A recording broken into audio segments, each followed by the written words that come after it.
Hey everybody, I just wanted to make a video that is concerning what is going on with President Donald Trump and his health.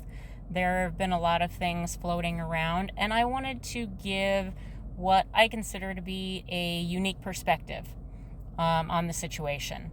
So I was a CNA for 24 years.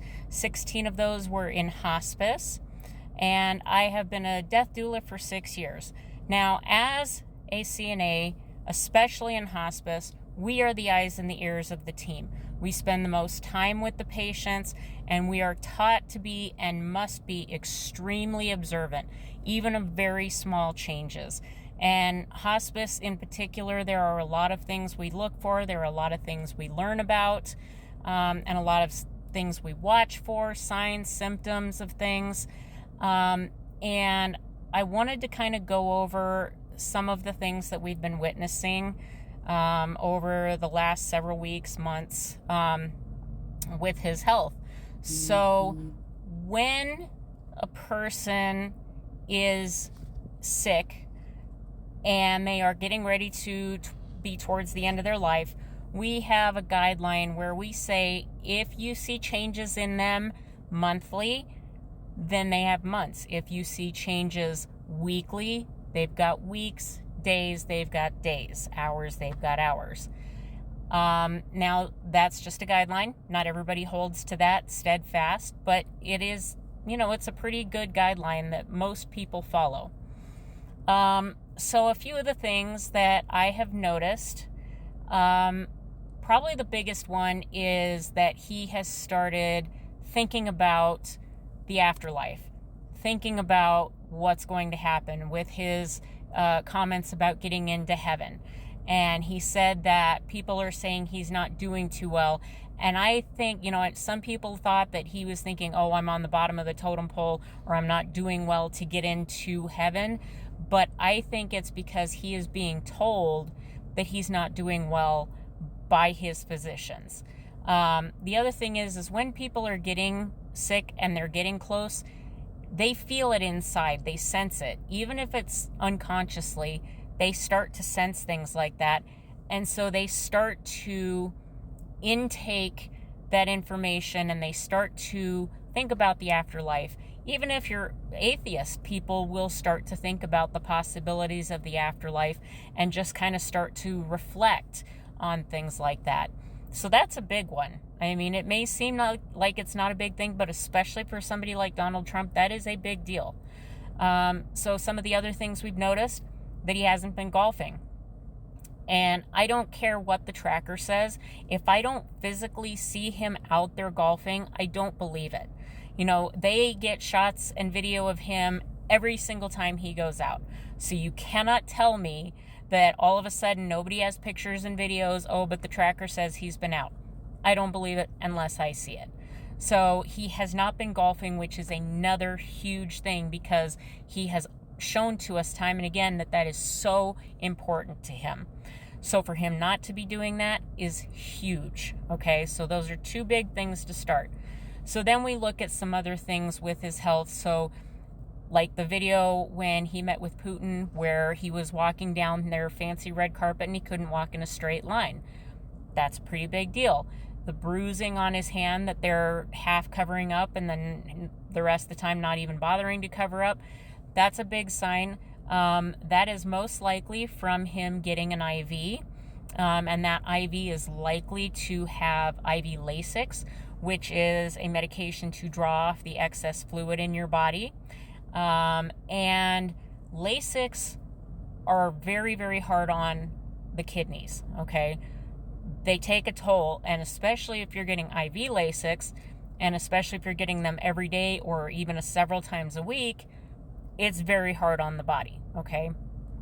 So that's going to start to affect his kidneys if it hasn't already. So we've seen all of those things. We have seen in a lot of those videos, his color, even with the makeup, looks very different. The texture to his skin looks very different. His mentation, of course, seems to continue to decline and get worse. And so these are things that we can look at, we can pinpoint and say, okay, these are changes that he's had since his chronic venous insufficiency diagnosis, which we all know really meant congestive heart failure. They're having him sit behind the Resolute desk so that you can't see his cankles. He is not standing for long press conferences. Often during the press conferences when he's speaking, he's out of breath. These are all signs, especially with congestive heart failure. The shortness of breath is a big deal. So these are some things that we look at. Now, I am not a psychic. I cannot give you a day, a time, a week, a month, anything like that. But what I can tell you is that when these things start to happen, it's a cascade. And as these things start to pile on top of each other, the kidneys and then the heart and the lungs and things like that, the cascade speeds up. Okay, it snowballs and it gets bigger and it gets quicker, and things can go downhill very, very quickly. The other thing with congestive heart failure is it can happen anytime. So the ticker can just decide that it's done and it just stops. Okay, so that's the other thing with congestive heart failure. So these are, things to be very, very cognizant of and to watch. And like I said, I cannot give you a day, time, week, or month. But what I will say is professionally, I would be gobsmacked if he makes it to the end of the year. Not to mention the fact that he has the most stressful job on the planet as President of the United States. If you look at even healthy presidents from the time they get into office to the time they leave, it ages them significantly. So somebody in his health is going to have a very difficult time maintaining their health because of the stress. Add on top of that the amount of controversy and the emotion and everything surrounding his presidency. It's a big deal. And it does wear on a person's body. So these are all things that we have to take into consideration when we're looking at his particular health issues and his particular health in general.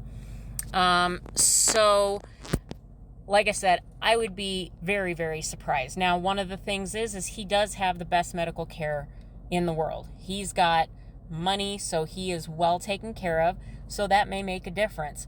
But he is also not a compliant patient. I guarantee you he has not changed his diet.